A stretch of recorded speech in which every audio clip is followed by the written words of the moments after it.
She went out as cool as a cucumber, as if nothing had happened. She went out as cool as a cucumber. এর মানে কি সে একটি ঠান্ডা শসার মতো বের হয়ে গিয়েছিল নাকি অন্য কিছু?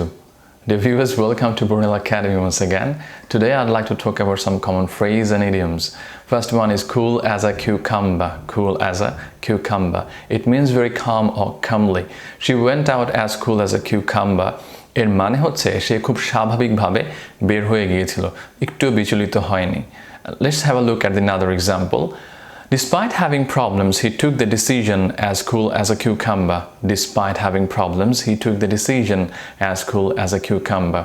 সমস্যা থাকা সত্ত্বেও সে খুব ঠান্ডা মাথায় সিদ্ধান্তটি নিয়েছিল। And last example. My father was as cool as a cucumber, though the situation was not in his favor. My father was as cool as a cucumber, though the situation was not in his favor. পরিস্থিতি অনুকূলে না থাকলে আমার বাবা খুব শান্ত বা স্বাভাবিক ছিলেন। Do you know someone who is always as cool as cucumber? If so, please mention it in the comment box.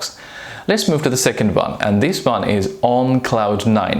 On cloud 9. It means blissfully happy or very happy. For example, your friend got a brilliant result and he was very happy. You could say, he was on cloud 9 when he got the result. He was on cloud 9 when he got the result. তার মানে সে যখন ফলাফল পেয়েছিল সে অনেক বেশি খুশি ছিল। অথবা এখন অনেক বেশি খুশি কেউ আপনি বলতে পারছেন he is on cloud 9. He is on cloud 9. তার মানে এই না খুশির মাত্রা বেড়ে গেলে আপনি বলতে পারছেন he is on cloud 10 or he is on cloud 11. He is on cloud 9 always. Or you can say he is floating on cloud 9. He is floating on cloud 9. Last one. Green with envy. Green with envy. It means very jealous. Very jealous. Mr. Joel was green with envy when he saw my new camera. Mr. Joel was green with envy when he saw my new camera. আমার নতুন ক্যামেরাটা যখন জুয়েল দেখেছিল সে অনেক বেশি jealous ছিল। That's all for today, dear viewers. I hope you'll be able to use this in your daily conversation. আর একটি কথা, আপনার ইংরেজি দক্ষতা বৃদ্ধি করতে নিঃসন্দেহে জয়েন করতে পারছেন বর্নিল একাডেমিতে। So, see you soon here.